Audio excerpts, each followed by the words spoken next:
Hey guys, welcome back. Today I have done the Linette by Swoon, the business bag. I did do a live on it, but this is just like a shortened version if you'd like to watch it. I still need to iron it, as you can see, but this one was for myself. And I used Chicago screws. I've seen that a lot of people have been asking about should you use rivets or Chicago screws. The answer is you can use either, but I did them in this video so that you can see. And this pattern also has like a cool middle divider, which I really do like. So if you would like to see how I make this bag, please stay tuned. Okay, so I'm going to start with my straps. I've just done a new bobbin. I'm hoping one that will do it, but we'll see. So the first thing I'm going to do is take my ruler and rule down the center. Now I'm doing, this is a 2-inch piece of vinyl, so I'm doing a 1-inch rule down the middle for my straps. And then I'm going to put this 1/2-inch strip down the center. If you've watched my videos before, you will know that this is currently my favorite way to do straps and things. But you don't have to do it this way. By all means, you can do it any way you like. So now I'm just going to put my double-sided tape. I'm going to center it along the line I just drew. And do the same with the other one.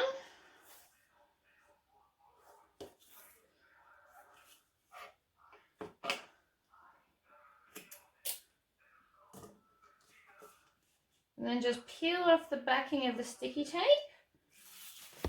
like so, and fold the 2 sides down the center. Now you can do this with any size strap. You just need to cut this piece twice as wide as your hardware. So if you're doing hardware that's 1 1/4 inch wide, you need to cut 2 1/2-inch strips.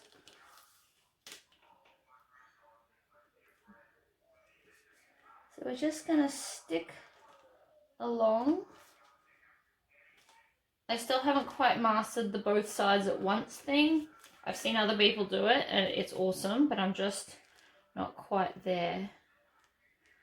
So now that that has both been stuck over, I'm going to take my middle piece and I'm just going to put my stitch length on 3 3/4, and then I'm going to line up my piece of vinyl in the center. So I've just hand cranked 3 stitch holes, and then I've gone back through this first hole. So now I'm going to turn my machine on and hold this in the center and stitch about 1/8 of an inch from that edge. So the edge of the top piece, not the bottom bigger piece. So you want to stitch close to the edge, but not so close that you're going to slip off, because you will notice these stitches. This also looks really nice if you do it in a contrasting color. I did almost do it in green because my lining's green.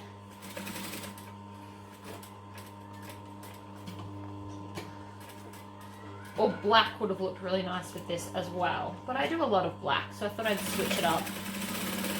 And just do pink on pink on pink.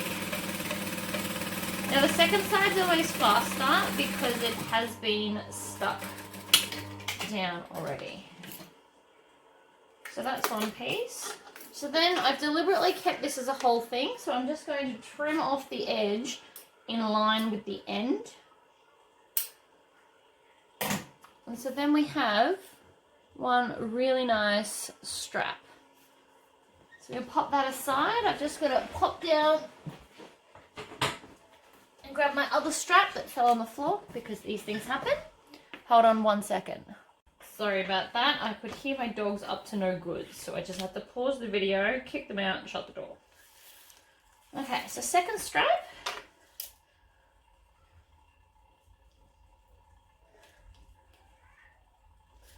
So I'm just going to push one side down. Now this is a vinyl I got from Homecraft in Perth.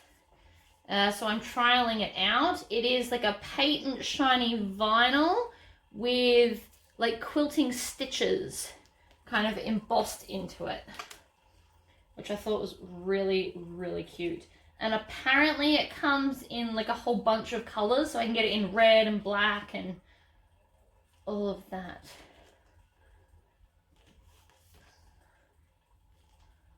I have never stitched with a pattern before, so we're going to see if there's any tips and tricks that I need along the way.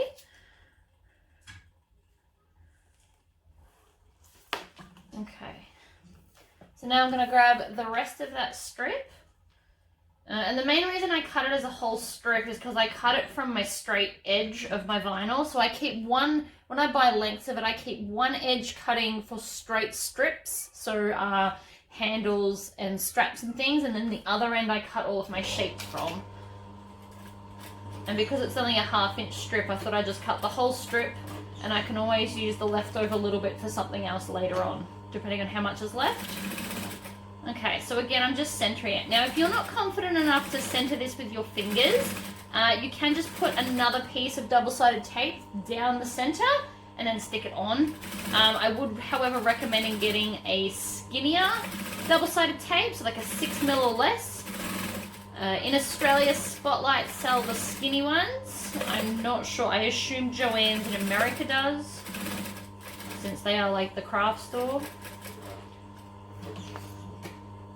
So I'm hoping I've got 14 inches left here. I don't think I do, but if I did, that would be perfect for like a wristlet strap on a different bag.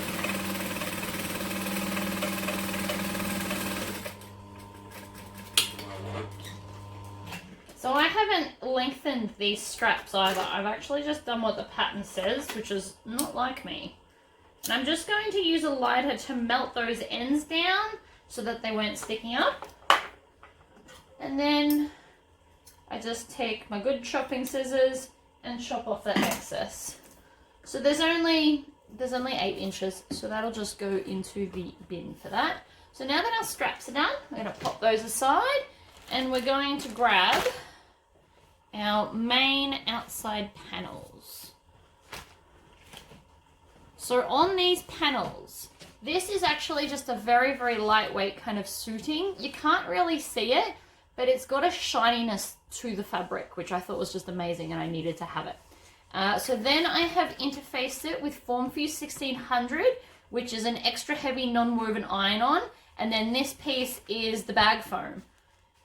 So it actually comes, the pattern's really cool, it comes with a separate bag foam piece so that you don't get too much in your seams. So out of my little bag, we are going to need the connector strap. So you should have 4 of these. And then we're just, again, going to grab the ruler. Where did I put the ruler? There. A pen. Now, I'm just using a regular ballpoint pen, but you can use an erasable one if you're worried, or a chalk texture if your back of your vinyl is dark. Or you could do these out of fabric. If you were going to do fabric connectors, definitely interface the fabric.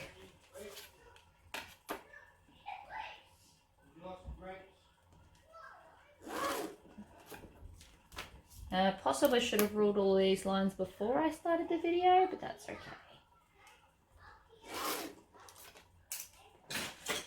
Okay, I put the ruler back where it lives this time so I can find it again soon. So we're just going to, again, put double-sided tape down the center of all 4. Now, if your vinyl's not very thick and sturdy, you could either put an interfacing on it, or you can actually double-sided tape a piece of webbing. So for this, because I'm using 1-inch hardware, I would use 1-inch webbing. And stick it to the center and then fold both sides over. And that would give it an extra stability. But I reckon that this one's going to be thick enough.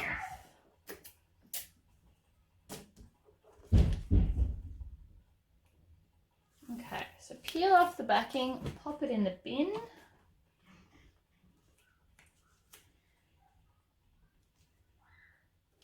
And just stick it down one side, then the other. Now I'm going to stitch this in kind of the center before I attach it to the bag, because it's going to give me A, more stability, and B, I really like the detail. So what I do is I stick the middle of my foot along that center fold and just stitch with a 3 3/4 seam stitch length all the way across. I'm not going to back stitch because we're not going to see the very ends, so I'm not worried about that. Now I turn that one off. I'm going to leave it in there, so I'm going to be able to chain stitch, and then I'll sticky tape another one and do it again. Alright, let's see if I can do this double folding thing.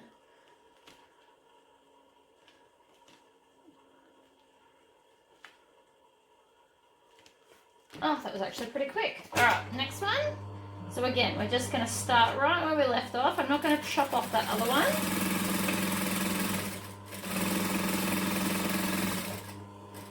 I'm going to get to here. Now I'm going to chop it off so it doesn't get in my way. And I'm going to stitch back down the other side.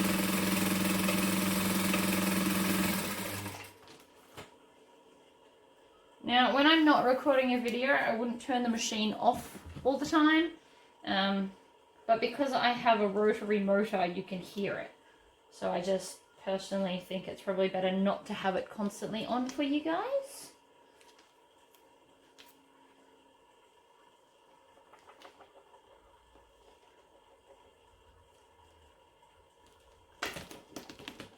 Okay, I can probably stitch the stick the next one down as well. For vinyl that likes to pop up a lot, you definitely just stitch one. Oh no. Sorry about that. My phone was not on Do Not Disturb like it thought it was, so I've just edited that bit out for you.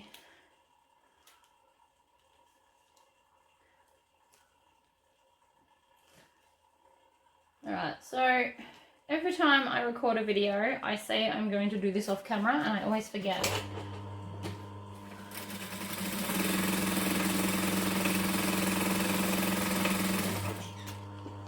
So down the center, I'm going to chop off the other one so it's not in my way.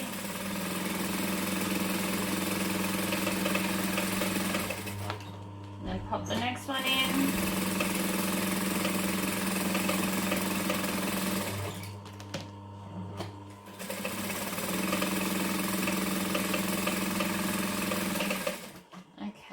That's all of those done.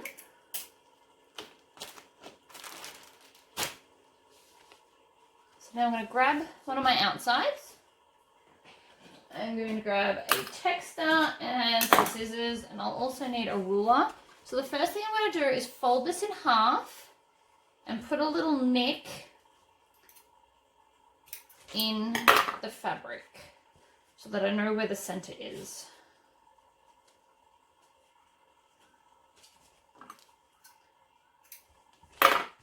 I would normally do this while I'm cutting it, but I didn't do it for this one so that I can remember to tell you guys. I do sew a slightly little bit different when I'm not on camera, but it's more about the speed sewing. So I get all the cutting and prepping done over at the table, and then I just come here and sit and sew. So now I've got the center marked. What I want to do is follow the pattern's instructions and mark out where I want to put my strap connectors. So I'm going to line up, you can't really see this on camera, so I've got my ruler, and the mark that I want, I've centered it between the two nicks that I've just done.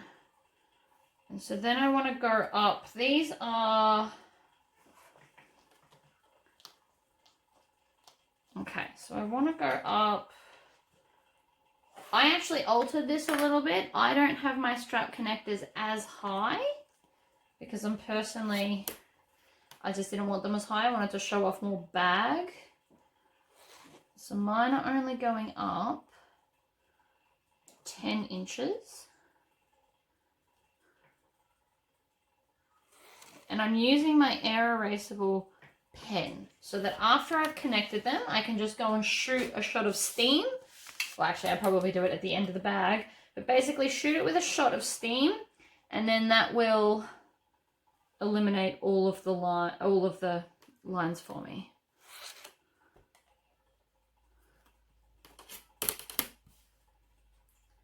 So there, lining it up. Now again, normally when I'm at the cutting table, I will sit and do all of this, so I don't have to do it now while I'm sitting at a smaller table. I find it easier to do it when I'm over at my big cutting table with all my space. But that is a personal preference for you guys to do or ignore. So now I'm using 1-inch silver rings, so I'm going to slide them on, and I always have the join of the ring the same size as the join of the vinyl. And then I mark 1 inch down from there and fold it under, like so. And then I'll just put a wonder clip to hold it in place. So what I'm going to do is I'm keeping my my stitch length the same, and I'm just going to line this up, and I'm going to stitch 1/8 of an inch from the edge, which for me is lining up with my foot. Now the first thing I'm noticing about this patent leather is that it won't slide through as easy. So I'm pulling the back just a little bit to help guide it through. Otherwise my stitches are going to be too close together and it's not going to look nice. Now I'm just adjusting my strap here because I decided to make mine shorter. So the pattern wants them all the way up here, but I personally don't want them that high. That's just me though. Everybody likes what they like. My live video, I actually did the same thing. So, turns out I don't like following instructions as much as I thought I did.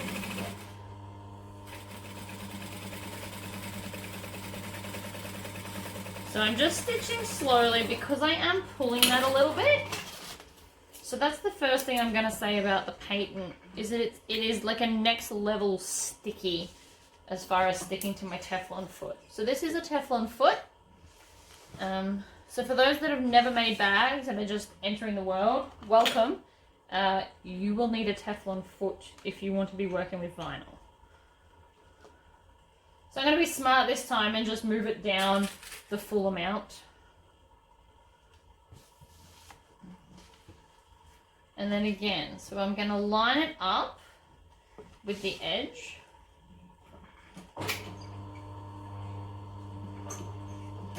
That being the edge of the line that I drew.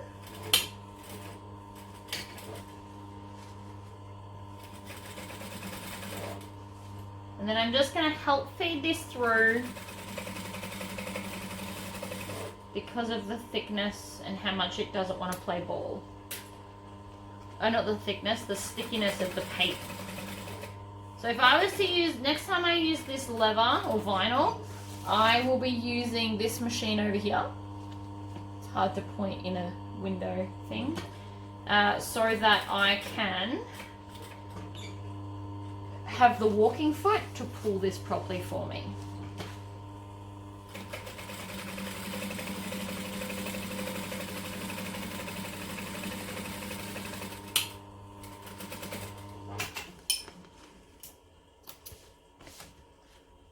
So far that still looks pretty good. Oh, this looks really cool. I'm not sure if you can see this, but my stitches are going right through the center of the diamond, so it's got like this really cool pattern. I flipped that very well. Okay, so while I'm on this side, I'm just going to grab my accent panels as well, and then that way I can just be finished with this side. So again, we're going to use double-sided tape because I have a sneaking suspicion that this is going to move quite a lot. So I'm just going to put it along the straight edge here. And then I'm thinking I might put another one kind of on the angle just so that doesn't shift either. Because I feel like I can't trust this vinyl like I would my normal stuff. So I'm just going to do like a little short bit there. So we've just got the two pieces. I'm not going to try and be tricky and turn the corner with the sticky tape. It can be done, but personally I don't think it's worth the time and effort you put into it because nobody sees it. And it's just basically to tack it down. But that's just me. Alright, so smooth down the end so that I can pull off the backing of the tape. And then same with this one. And then I'm just going to line that all up with all edges and press it down. I'm not trying to smooth and pull it because I don't want it to stretch at all. So I'm just tapping.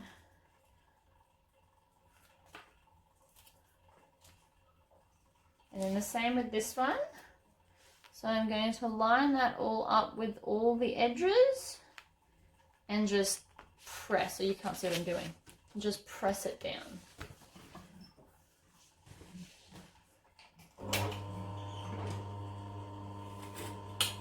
I'm going to backstitch the start because I backstitch all of my everythings. And then I'm just going to stitch slowly so that I don't mess it up and it doesn't pull too much. So normally I would go faster than this, but because the patent shininess is very sticky, I'm going to go a little bit slower than I normally would to make sure that it's not going to pull it out of shape. I did at the very, very tip, but that's okay because that's in our seam allowance and nobody will notice. Alright, and then same with the other side.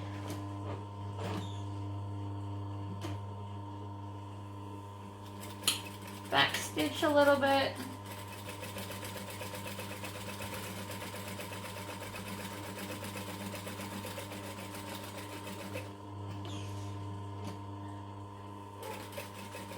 And then turn the corner slowly and back stitch.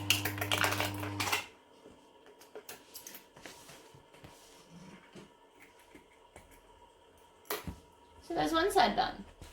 You can see that it's got crinkles in the foam. Don't worry about that because I do a final press and they will go away. Alright, so I'm going to go do the second one and I'll be right back.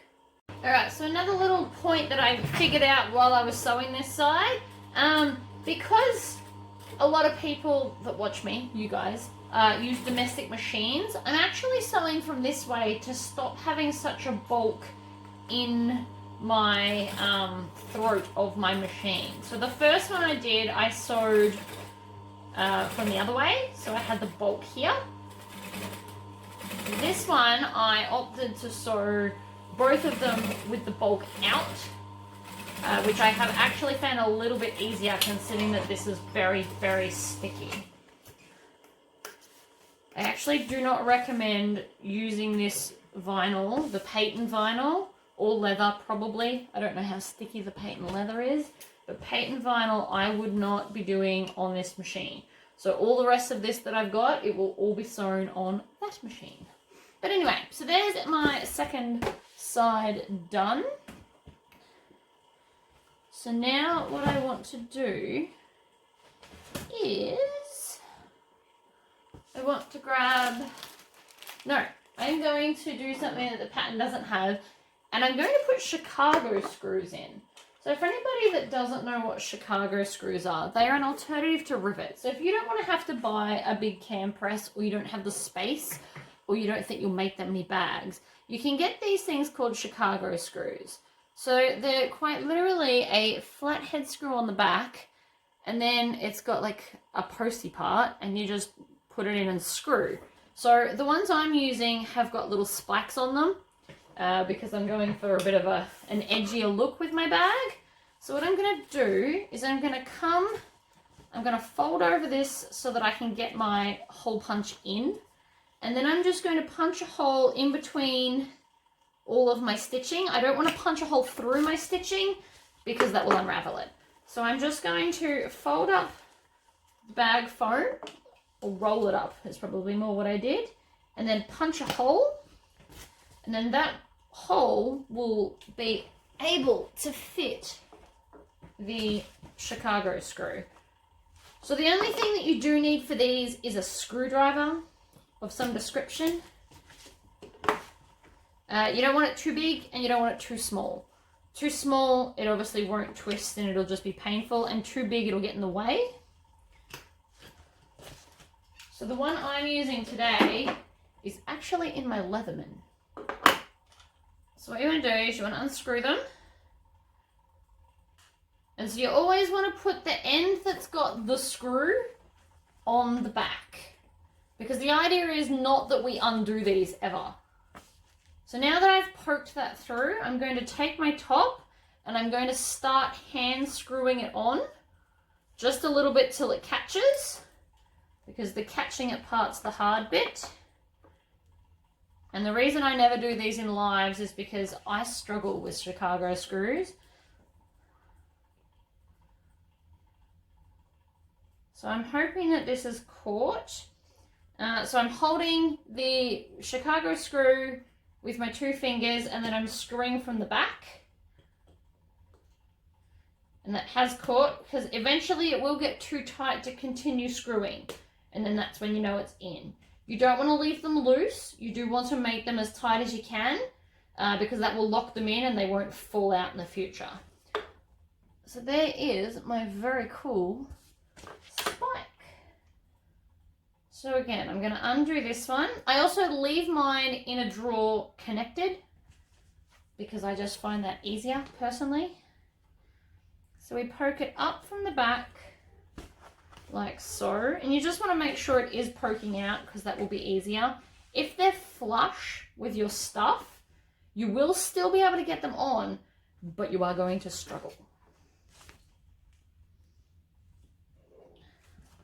So you want to hold that there, and then I'm just using the screwdriver to twist it and grip it. These are actually going together a lot better than I usually do. I use them in another video that I did for you guys, and it was not this simple. Okay, so that one's in as well. And if you wanted to have them decorative, you don't have to get spiky ones. They do come flat. You could actually put several of them down here. I'm not doing that though. I only want a little detail. But if you're doing like a super punk bag, rivets all the way down, and you could even do them across here, Chicago screws or rivets. You could do either, just to give it a detail.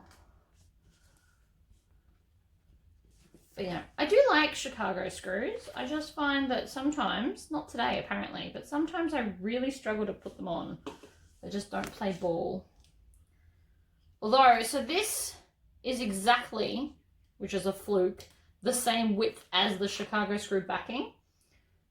So it's not slipping at all. It's turning beautifully. I don't know if I can show you. It holds it nicely. It's a good thickness. It's just, everything is going according to plan. And before you ask me what Leatherman this is the Leatherman PST2. I don't know what that stands for.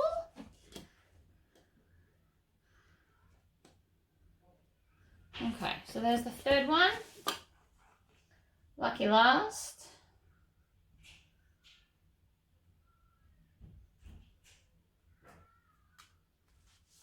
So we're going to go from the back to the front. Hold that on.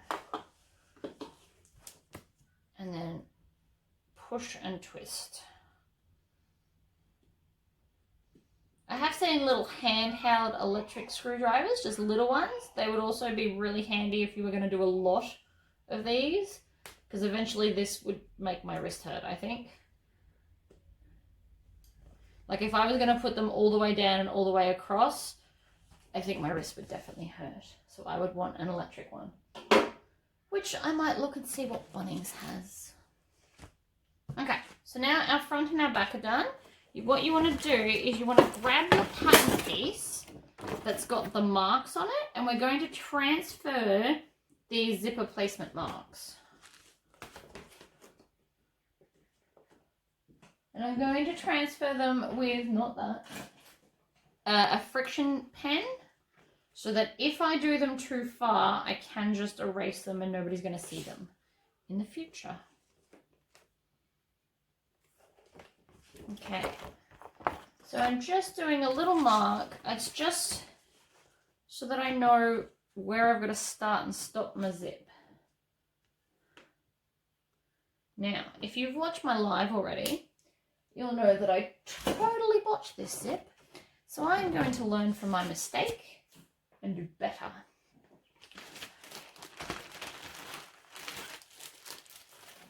So I've got my big zip and my little zip. The little zip is obviously for the inside pocket, but we're going to do that soon.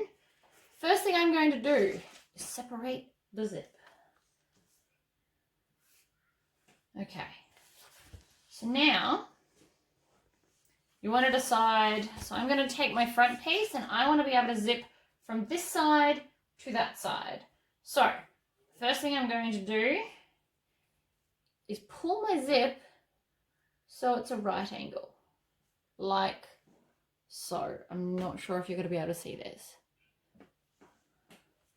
And then I'm going to clip that with my zipper teeth at my mark with the zipper face down. These are all very important parts. And I'm going to go along and clip it all the way, and I'm going to stop my clip at the other mark so that I know not to go past there. So that is what one side should look like, and we've just got like this dangly tail bit that we're meant to, so don't freak out. So now on this one, we're going to do the opposite. So again, we're going to bend it so it's a 45°, like so. And then I'm going to place the opposite way. So I wanted to go left to right, so I picked my front and I've done it like that. The back piece, you want to pin it so it's right sides down. Let's try that again. Right sides down, zipper teeth marked that line up at the mark, and go that way. Because the reason we're doing it opposite is because when we put the bag together, it's then on the right side. So this is very important to remember if you're going to separate your zipper teeth like I did. Because again, I learnt this the hard way. I had a whole twisty thing going on previously, which was not ideal. So again, I'm going to put this marker at the end so I know where to start and stop. Now I just want to tack this on. So I'm not going to stitch all the way up to the zipper tape. I'm actually going to stitch just on the edge of everything. Move all my thread out the way. I'm going to go back to a 2.5 stitch length, because even though this is basting, I do want it to hold. And then I'm going to stitch along there. Now I'm trying not to stretch my zip, because a stretch zipper is a wonky zipper. That's how you get kind of those bubbles, is when you stretch and pull things. So I'm trying very, very hard not to do that.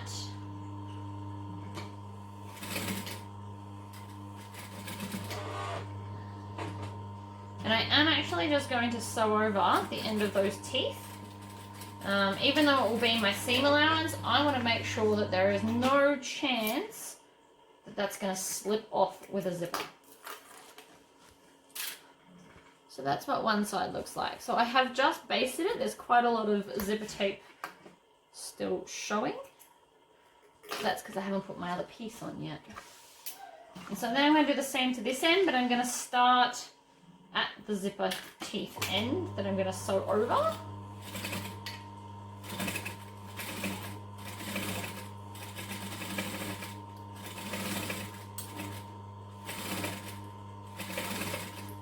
Okay, so then I'm coming up to the stop part. So there we go. That's where I'm going to stop. Trim off my tails. If you trim them off as you go, it is much, much easier. So now I'm going to fold this down And I'm actually going to clip it to here so it stays out of my way. Oh, and I missed. All right then. So I'm going to clip it down just so it can't possibly bounce back up into the seam allowance, because that is definitely what we do not want. So now it's pinned down out of the way. We're going to grab our lining pieces.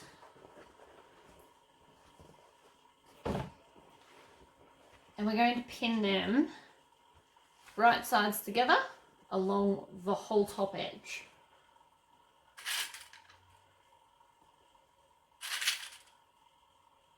So do as many clips and pins that make you comfortable. There's no right or wrong.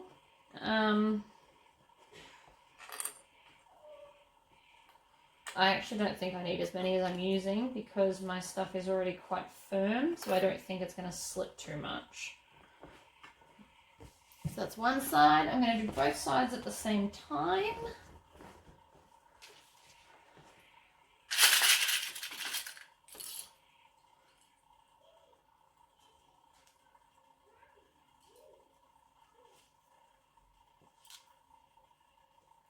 I didn't need as many clips as I pulled out. Now the reason we need to make sure that that zip is down is because we are going to stitch basically over it, and we don't want them to get caught up because we've already decided where it's going to trail off the end. Okay, so I've got lots and lots of clips. I'm going to put one aside and I'm going to stitch the other one. Now you need to start 1/2 inch from the end. So if you can't, basically it's going to be your seam allowance. So if you can't eyeball it, mark it. I can eyeball it though, so that is to there. So I'm going to make sure that I back stitch there, and then I'm going to come up and stitch through all the layers. Now my zipper is currently the guide, so my foot is running up along the side of that zipper tape. And then I've run off the edge, and I'm just going to stop 1/2 inch before the end. Like so. You just got like this gap, but that's okay because we're meant to. So now we're going to do the other one.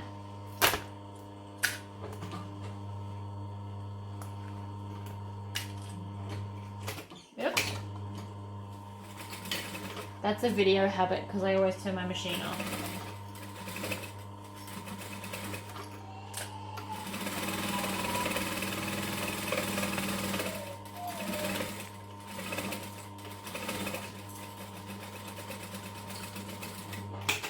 Stop in time.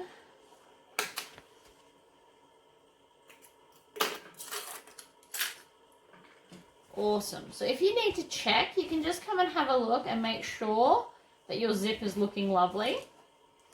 I can tell by this side and my 2 lines of stitching that I didn't cross over the other seam, so therefore I know I can't see it.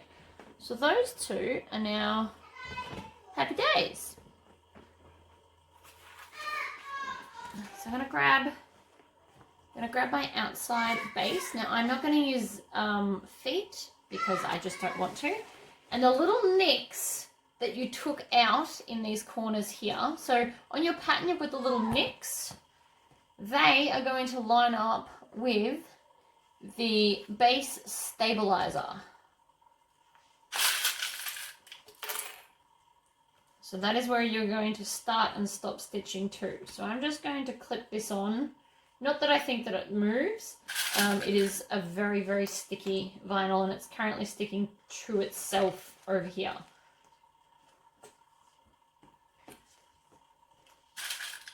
But you never know, it might shift on me, so it's better to be safe than sorry. So I have put some clips. So I'm going to start at the corner of the base stabilizer.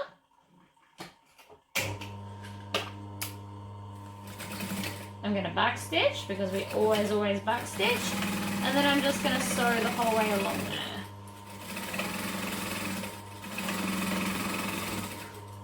Now I'm not actually going to sew the bottom onto the other side yet because we've got some inside stuff to do and it's way easier to do it later. So I'm just going to stitch it to the one side like that so that it's easier.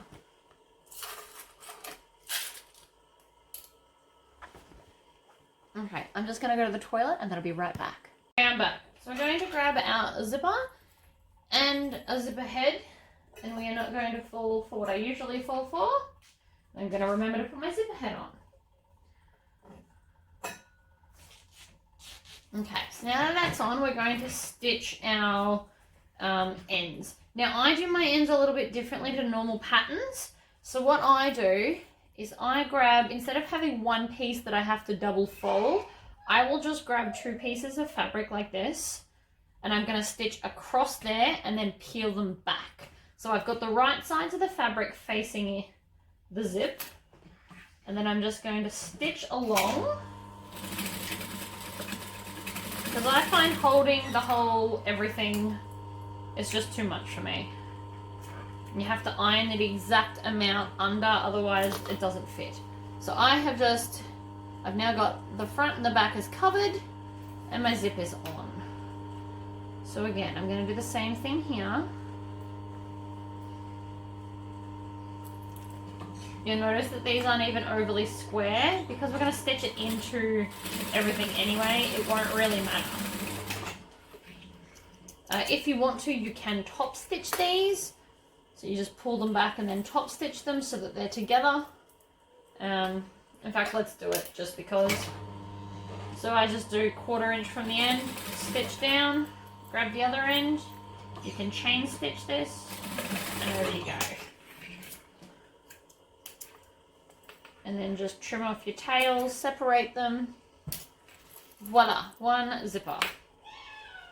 So now we're going to grab one of our lining pieces. Now it says not to interface it, so I didn't. Much to my better judgment, I have no interfacing on this. Now I've deliberately cut my zip shorter so that it's going to fit. So I just want to come along and pin it or clip it. Pin with clips, I guess. I'm sure you can hear my child in the background. I think he's watching Timmy, which is like that sheep cartoon. I'm not 100% sure, but whatever.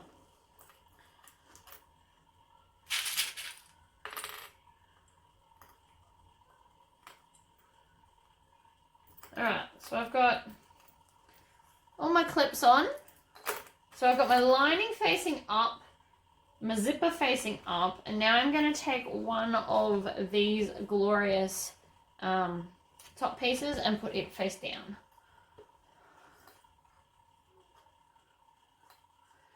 Now this panel of stabilizer is to help it sit nice and straight in the middle of the bag, so don't skip that step.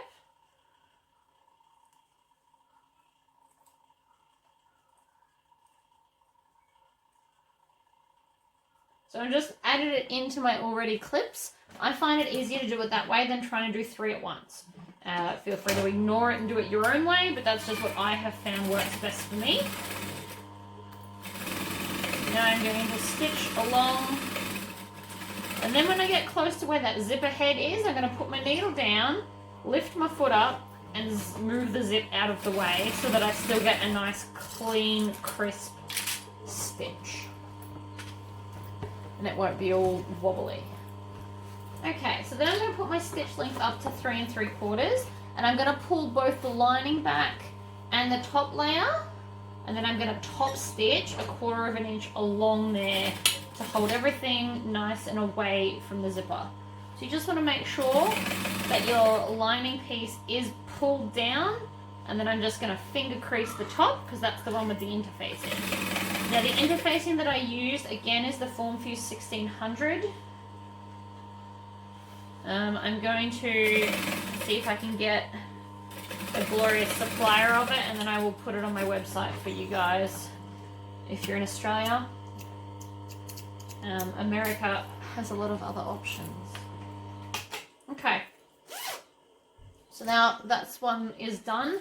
So we have stitched through the lining piece, so it's going to hold it away because this zipper actually sits up like this, not flat like normal.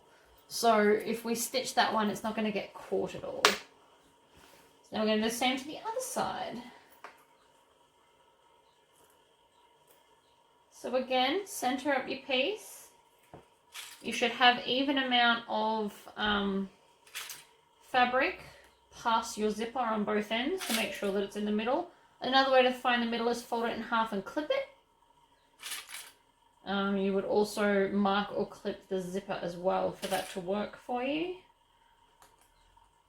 I suppose you could zip it to the center and use the zip as your guide.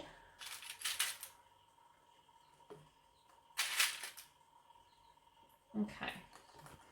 Then I'm going to grab this one again and go right sides down. So I've got the stabilizer piece across here on both the sides of the outer piece, because I want that to sit gloriously in the center. I don't want it to fold and carry on, basically.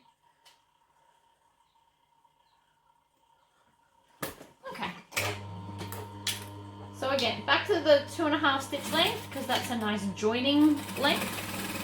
And then we're going to use the zipper teeth as our guide. And then again, when we get close to that zipper pull, we're going to lift our foot, put our needle down and zip past it so it's not in the way. Up to 3 3/4. So again, we're going to pull both the lining and the outside back and away.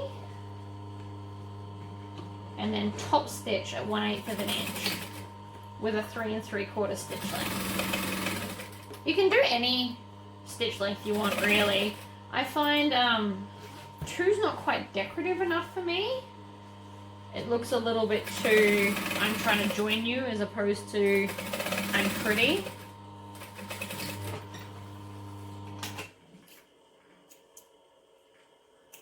So there's that.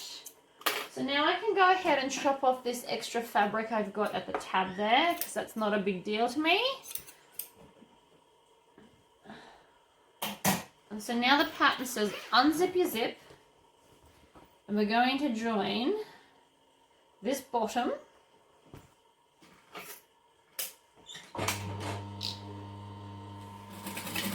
I have a sneaking suspicion I'm going to run out of bobbin soon.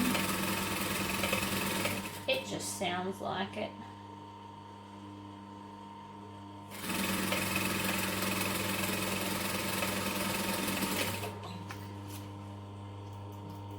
So I've done that, and now what I'm going to do is I'm actually going to trim this down. So I don't want that much bulk, because I want the bottom of this to sit really nicely. Because the bottom of this does actually float. It's not attached into the side, or at least it's not the way I do it. And then we're going to do the same to the other side. And I'm actually going to do just a smidgen more seam allowance on the lining, so that when I sit it in, it is going to sit nice and straight and not pucker anywhere, because that's not what we want. You want to look in and you want it to be beautiful. So I'm doing just like a fraction, a 16th more than the recommended seam allowance. And then same thing again, I'm going to trim off all of that excess. I'm leaving nearly 1/4 of an inch. I don't want to get too close to the seam, because I don't want to actually cut the seam. And I don't want it to get so thin, because there's no interfacing. If I got too thin, it might start fraying and not work out. So now I'm going to put my hand through the side, in through the zipper, and just pull that out. So I'm turning it out both things at the same time, I guess. So both lining and the outside, like so. So we've still got our sides open, so this should be quite easy. You can even roll that seam in your fingers and finger press it, or iron it if you want to. I'm just going to finger press it and then push the lining in. And then when you push that in, that should sit beautifully and flat, and shouldn't kind of pucker and sag. It shouldn't sag, I think is the better word for it. So mine sits all the way to the interfacing with no issues. Excellent. So that is that bit done. Now we're going to grab the rest of what we've done and attach it in. So it doesn't actually matter which side you put it on, obviously, because both our sides aren't attached yet. So it won't matter if I put it on this side or the other side. What I do want to make sure is that I'm within the seam allowance that I'm doing at the bottom. So I am leaving 5/8 of an inch. So I'm leaving just over half, because half an inch is your seam allowance. And then I want to clip that with lots of clips, making sure that all of the edges, so both your lining and both your outsides, are up against that edge of your lining, I suppose is what I've got to call it. I'm also making all my pins. My clips are always facing up because they're easy to pull off while I'm moving and sewing. So I like to just sew and pull them off as I go. I don't like to stop for every clip. So if I've got them up this way, it's much, much quicker. Okay, so when on the top, again, so this zip should be sitting up. It shouldn't be to one side.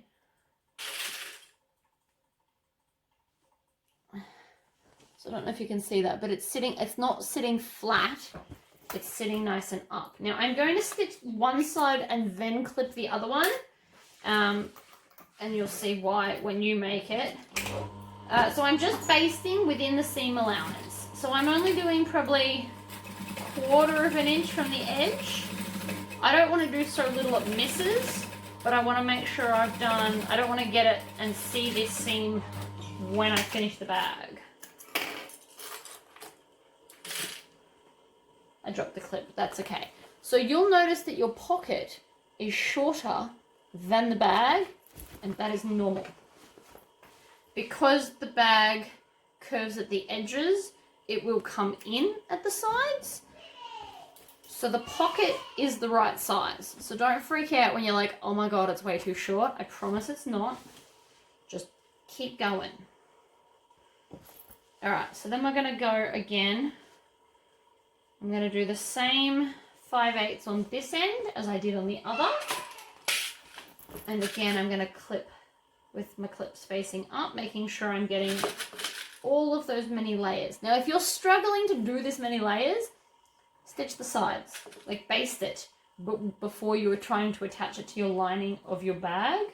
Just baste down there with like a 1/8 seam allowance, just so it's going to hold for you. And then it's just pinning two things together. This side's actually being much more cooperative than the other side. I'm not sure why. I thought this one would be harder. And then again, so you need to make sure that this is sitting up and that you have pinned it all correctly. Like so. And then I'm going to stitch, doesn't matter if you stitch top to bottom or bottom to top, so long as you're within that seam allowance. All my clips are facing bottom to top, so that's what I'm going to do. And just move the bag along as you go.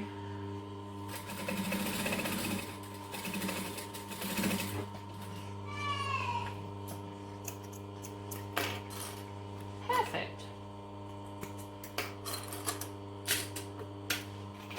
Now what else I'm going to do now is I'm going to take my lining panel and I'm going to stitch that to the bottom along this side that I've attached the pocket to. You could do this first if you wanted to, and then you wouldn't have to worry about the seam allowance. That's probably the smarter way to do it. I didn't think of that till now, so I'm obviously not doing that. I also don't foresee it as a problem. You can very clearly feel that pocket, so you're not going to accidentally stitch through it. It is quite thick. It's like 4 layers of interfacing. 4 layers of fabric as well as 2 layers of interfacing. You can't miss it. But that is now attached. So, we're nearly finished. I know it doesn't look like it, but I promise we are. So now what we want to do is put our right sides together with our other right side. So we're going to take the outside of the bag and we're going to clip it along both edges. And the first thing I'm going to do is line up my accent panel on the side. I want that. I care less about the bottom being even and more about that accent panel being even, because accent panels being a different color, it's the first thing that's going to draw your eye. So if it's off, you will see it.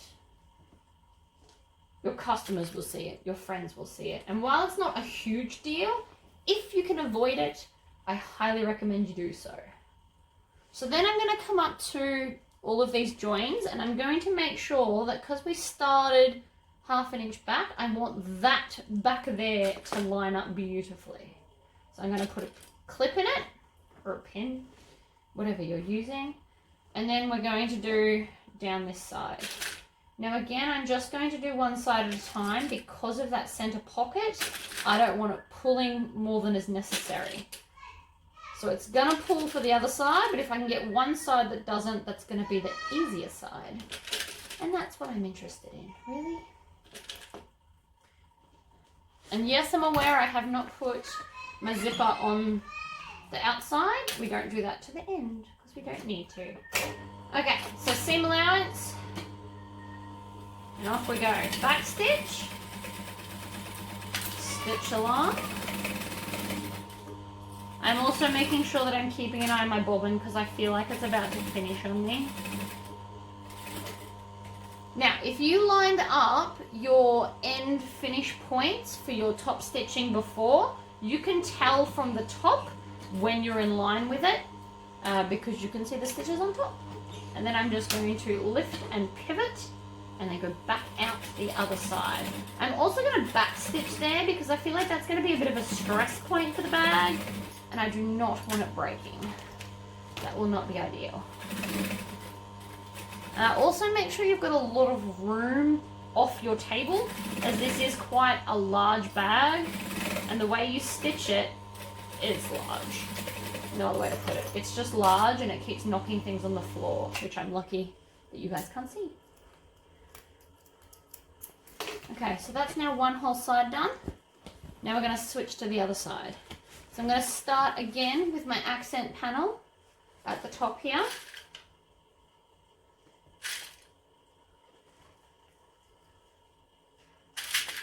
And then clip it down that way. And then I'm going to come to my joining points for the lining versus top. And I'm going to put some clips there to hold that in place. The more the merrier when it comes to clips. So the outside's not going to be a big issue because nothing's pulling on that. But my lining's probably going to need some extra clips and loving. Because it is still pulling up from that other side.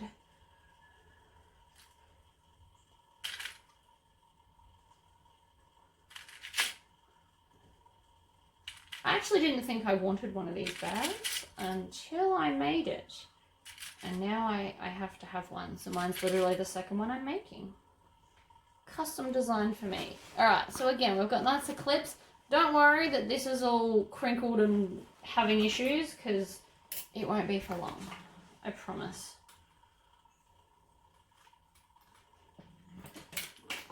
Alright, machine on, back stitch.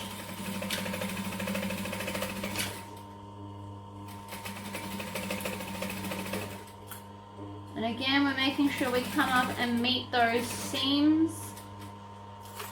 And I've done a back stitch on that side, and now I'm just going to pull this excess fabric out of the way, and I'm going to back stitch again because I want to make sure that it's secure in that corner.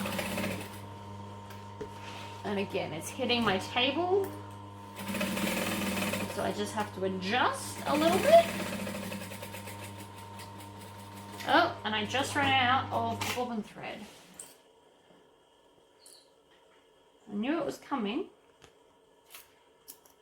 Alright, I'm just going to pause the video and do another one. I just want to turn it on here. I'm not sure if you guys have seen one of my other videos or not, so I just thought I'd mention it again. With my bobbin, I never fully fill it. I find that if I do fully fill it, it tends to get loops and gives me drama.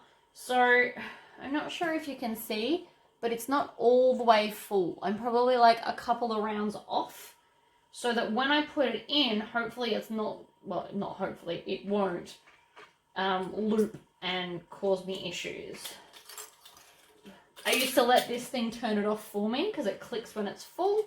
I don't do that anymore. I just eyeball it. I don't care if I have to make more bobbins than is normally necessary, because by the time it stuffs up and then I have to pull some off, I'm back to where I am now. So it's just not necessarily worth it. Okay. So now I've got this nice long cylinder bag. So the next thing I'm going to do is take my lining, and I just want to stitch just probably 3 inches on each end of the lining, because this is where we're going to turn it out. I haven't done this end yet because it's easy to work with the bag once it's flat. If I had been trying to do this when it wasn't flat, we'd have a whole other set of problems. So I'm going to do just a little bit here, and then I'm just going to hold it to make sure it's even, and then do a little bit here. And by not putting the clips in the middle, that will also help you remember to do that. So I'm just going to come up to one end. So we're not starting all the way from the end either. We're starting from that little divot mark that's in the pattern. So that's there as like a guide and a helpful reminder to not stitch all the way to the end. Because if you do, your bag won't work.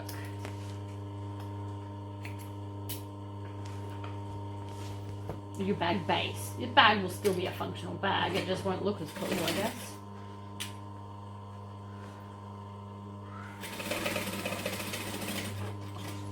So I'm back stitching at both ends.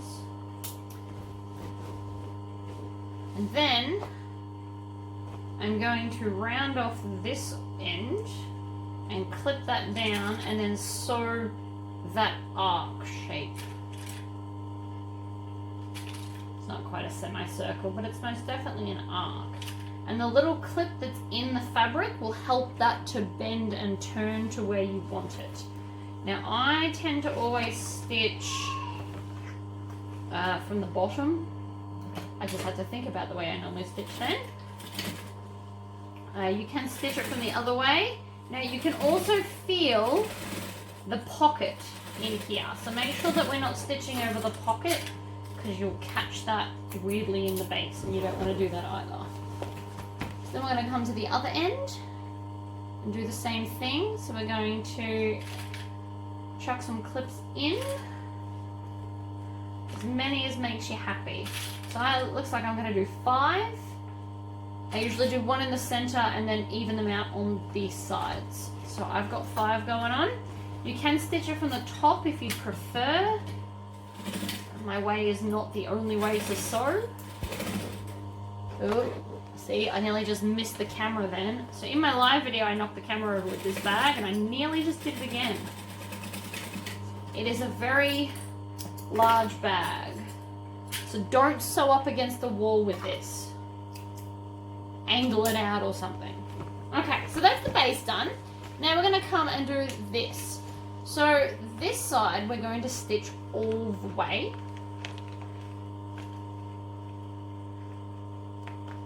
Because we don't need to leave the base open, that would look weird. I am going to put a lot of clips in this. Because of the shortness of this, it is going to try and fight me.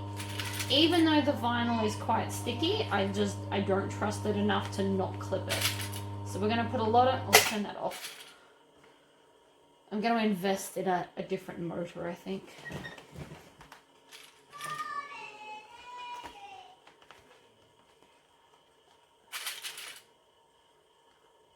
Oh, I wonder actually if I could switch the motor from that one to this one. Except then I'll have the same problem with the other one, won't I? Alright, so this is very sticky vinyl. I think I'm going to have a few issues trying to turn this through. I did not think this through fully, but that's okay, it's mine. And I'll be able to steam it. If I shoot steam at it, it'll probably be alright. Okay, so I'm going to stitch along here, and then I'm going to do my ends.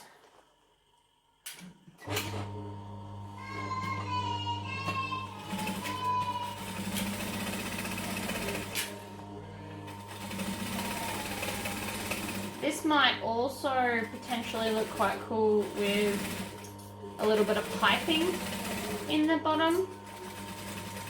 I'm a little bit just obsessed with piping. I'm trying to put it in everything at the moment. I'm going to be doing a Betty with some piping in the next coming couple of days. Alright, I'm also just going to go and snip off all my ends because I've been really naughty and haven't done that recently. Okay, and then because it's the base and it's vinyl, I'm just going to help that turn by snipping. So you've already got your V in your lining, or you should have. Please put it in. But now I'm just going to add like a little clip that's in the base to help it turn to get the nice shape at the end. See? It's so much easier to do that way. So we're going to grab the middle of this and clip it. And then again, clip out the sides so that it's all sitting nicely.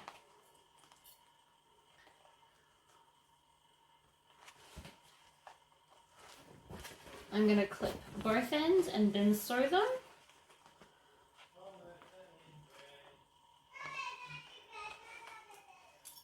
I don't know if you can hear my husband and my child singing Thomas and His Friends.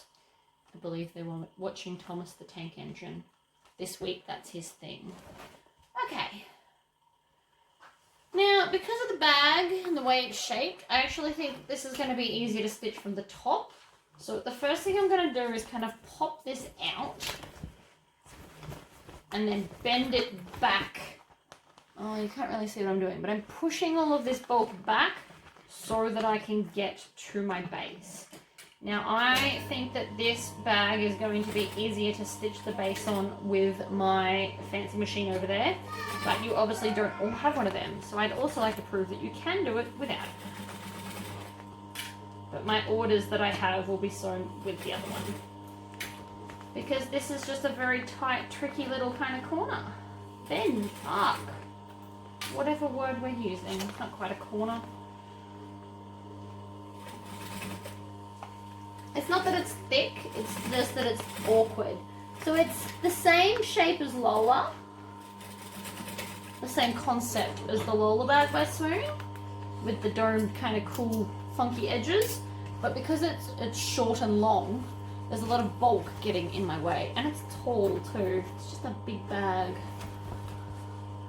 So I've put my hand in so that I can squish this flatter in order to get it under the machine. I meant to go to Bunnings while I was near a Bunnings and get a different type of lighting set up, which I still plan on doing, but just obviously not today because I don't live near a Bunnings. I spent like hours trying to think what it was that I needed. It was a new light. Because this one I just knock around anytime I'm using like even a semi-big bag. Alright, so I'm just back stitching to lock those in. So now we just want to go through the bottom of our lining and we're going to go to a corner and push it in so that I can grab it like a puppet with the other hand, and I'm going to pull that corner out. Now this may or may not go smoothly depending on quite a few things really, but I think the main factor for me today is going to be that vinyl sticking to itself and giving me some grief. But we aren't doing too badly.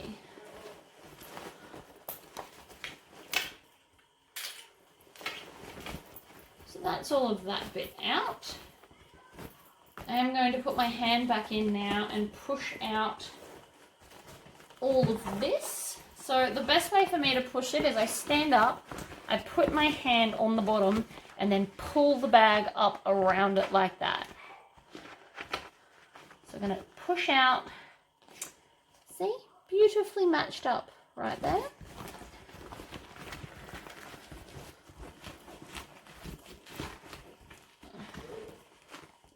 And there. It's just little things like that that you'll notice and you'll be super proud of. Okay, so I am now pushing on the base and I'm pushing into the corners because I want them to come out and look beautiful. We don't want them to be stuck in there. So then, to check that your bag is all gloriously good, we just pop that down, push the lining in and see how we went. I think we did very well.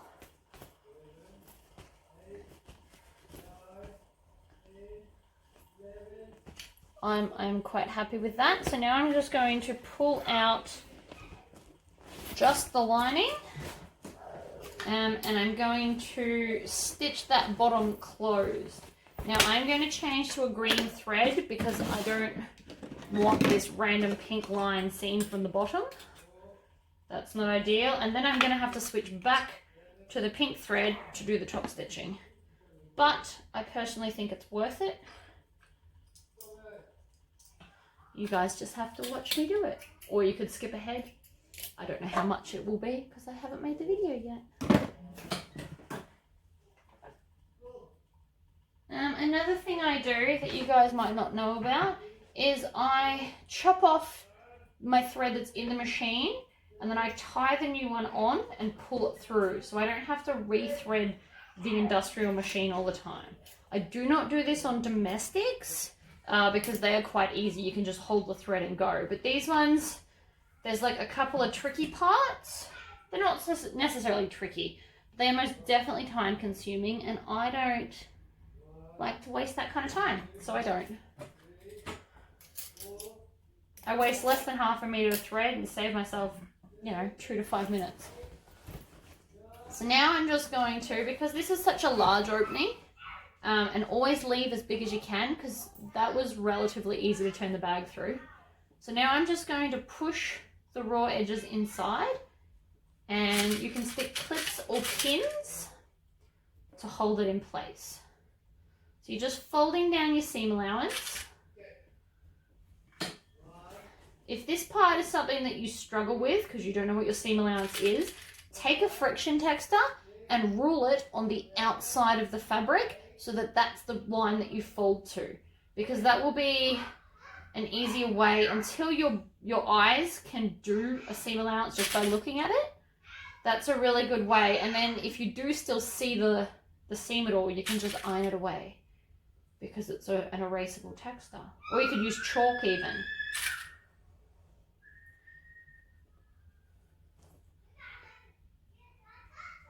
So I'm going to make sure that that's nice and tucked in. And then I'm just going to try and stitch as close to that edge as possible without running off.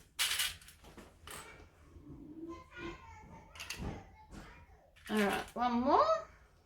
So I've put quite a lot of clips in, but I don't want it to shift while I'm stitching this because now I can stitch it nice and quickly. So we're just going to do a couple of stitches and back stitch.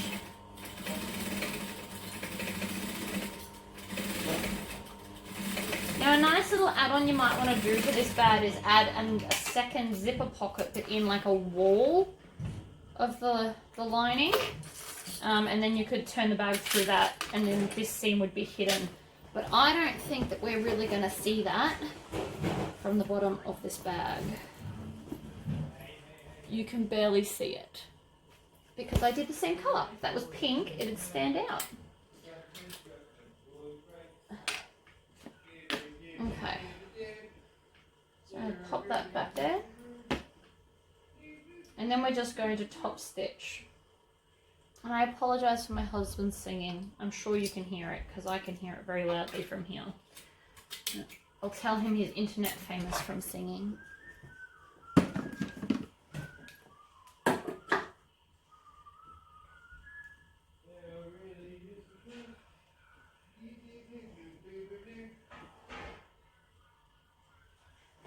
You know we can hear you, honey.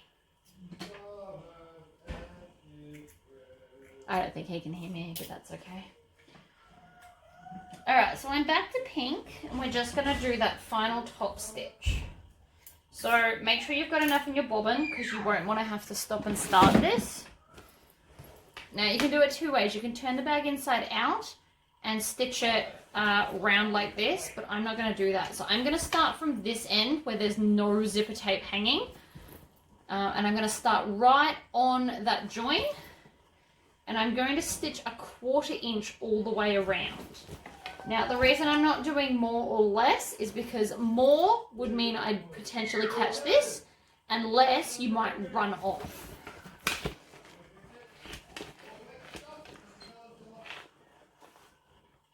Okay, so I've angled it in and I've physically put my needle down. I'm going up to a 3 3/4 stitch length because I do want this to look decorative. I'm going to do a couple of stitches forward and then a couple back. And then I'm just going to follow the seam and I'm just going to pull the bag around as I go. Again, for non-videos, I think I will be using that machine. I might even do a live video where I use that machine for you guys if you'd like. If you've got a domestic, a really good tip is stick your domestic up on like some books or a platform, and then your bag will actually slot over the end of your machine. And that will make this easier than people that have a flatbed like this one. So I'm just pulling it out as I go. I'm not in a hurry because if you rush this, that's where you'll wreck it. So I'm making sure that everything is tucked in and under nice and neatly. And then I'm squishing the bag down so that I can get all the way in there. And I'm in that seam, so now I'm going to lift up and pivot.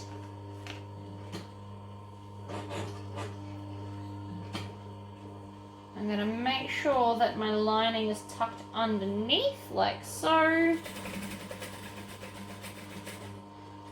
And then again, I'm going to grab the bag and angle it down. I also could have put a green bobbin in here so that the lining stitching was green and the outside stitching was pink. But because the whole rest of the bag is stitched in pink, I'm not doing that. Another cool thing I could have done is stitch the whole bag in like a black or a silver. Because I've used silver hardware, silver stitching would look really fun as well. It'd be like a nice contrast.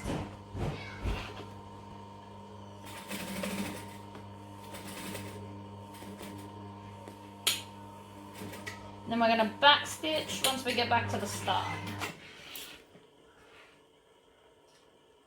And trim off all of those tails and just melt those ends down. So we're nearly finished, I promise. The only thing left is our zip. So I've put my zip in my zipper holder. I'm going to make sure that these are not twisted. So if you watch my live, I very clearly twisted them. Feed them in like so. Make sure that they do up evenly because that is important. And then we're just going to sew our zipper tab on the end. So I actually just cut a scrap of this vinyl. I didn't get very even with it. And I'm just going to mark it 1 1/4 inches because that's how wide my zipper tape is. If you're not using number 5 zipper tape, mark yours according to however wide your tape is. Chop that down like so. Square off the end. Now this particular one I have cut is 3 1/4 inches. You don't have to make it this big if you don't want to. But basically I'm going to stick it on like that as a big kind of accent. Like that. So the best way to do that is to add a little bit of sticky tape just down the center. And what that's going to do is help it stick to both sides of the zipper tape while you stitch it down. That way it can't shift and move.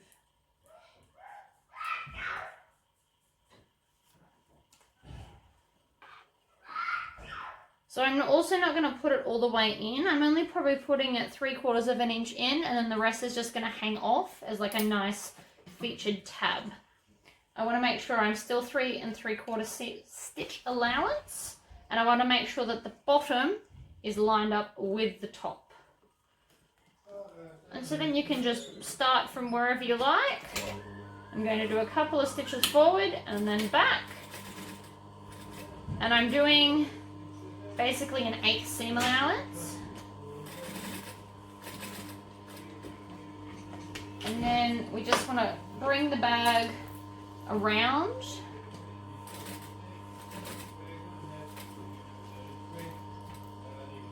And then I'm going to twist it all the way the other way so that the bulk of the bag is not in my way. And now we just need to attach our handles. So I just need to go and grab some Chicago screws and I'll be right back. So I'm back. I just informed hubby that we could hear him singing. He went bright red. It's very adorable. Okay, so I have grabbed all the things I need to do this.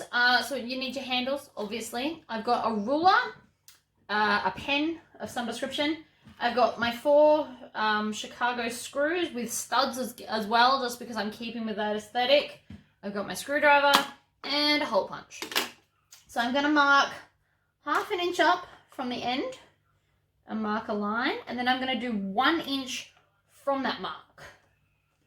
So again, 1/2 inch up from the end and then 1 inch from that mark. Now the reason I do 1/2 inch up and not right on the end is because if it ever gets snagged and pulls, you don't want it to wreck your bag. So that's giving me 1/2 inch of pullness, I guess. Not that that's a word, but if I was to put it like right before that stitching, if that was to pull and snag, or if somebody, you know, tried to steal your bag or whatever, or you overfilled it because it is a laptop bag, it wouldn't have very much to pull through before it comes off. I mean, I hope that never happens. And it hasn't happened to me yet, but I am not tempting fate.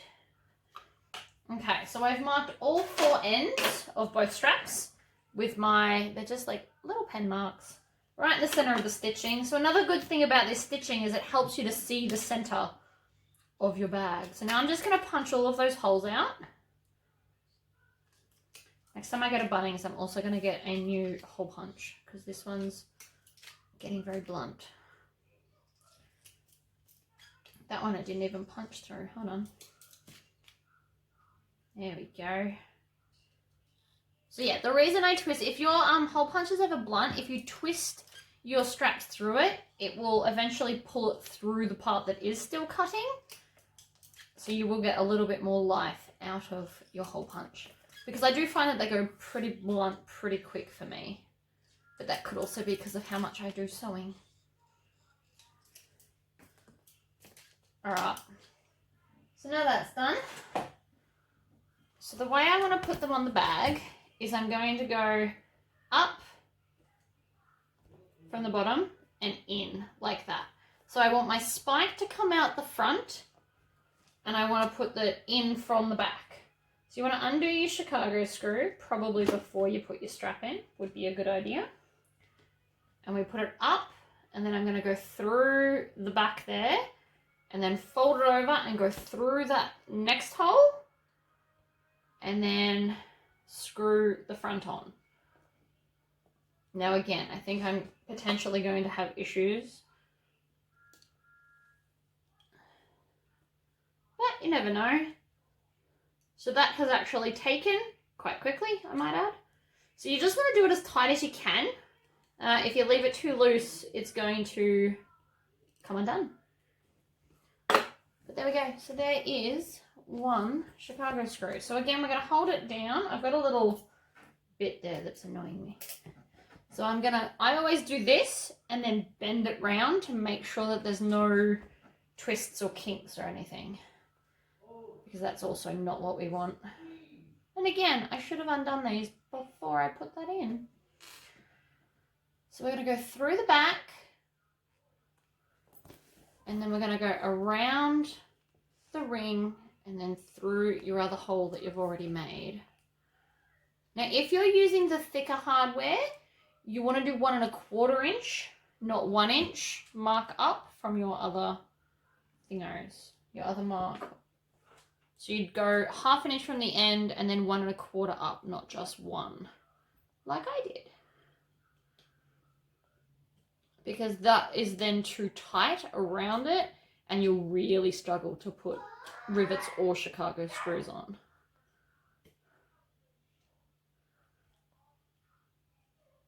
Okay, so that's 2. Pick up my strap off the floor, and then I'm going to be smart and oh, I dropped this. No, I'm not going to be smart. I just dropped my strap again. But I'm going to undo the Chicago screws. The bottoms all do fit each other. You don't have to keep them together. I just find it easier than having to have 2 drawers, one for the bottoms and one for the tops. And different Chicago screws come with different lengths and everything. So if they sit together, you know it's a pair and you can already tell that it's going to fit. Okay. So we're going to hold that up to there and then twist it. Now I think I've missed there. You can feel it grab.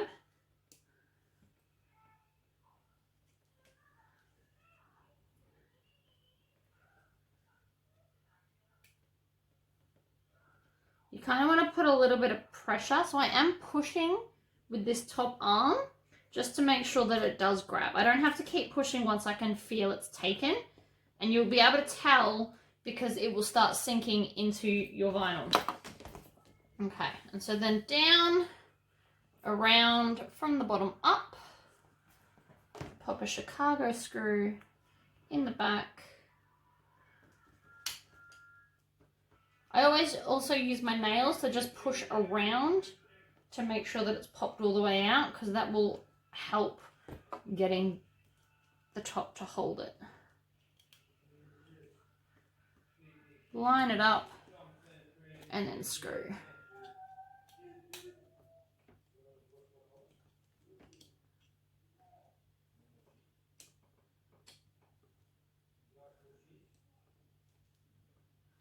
All right, there we go. So that is one bag. I am going to iron it before I take a photo for you guys, but I hope that was helpful. And please subscribe too. And I have a Facebook group. I will put the link in the description if you'd like to come and show me the things you make. All right, see you guys.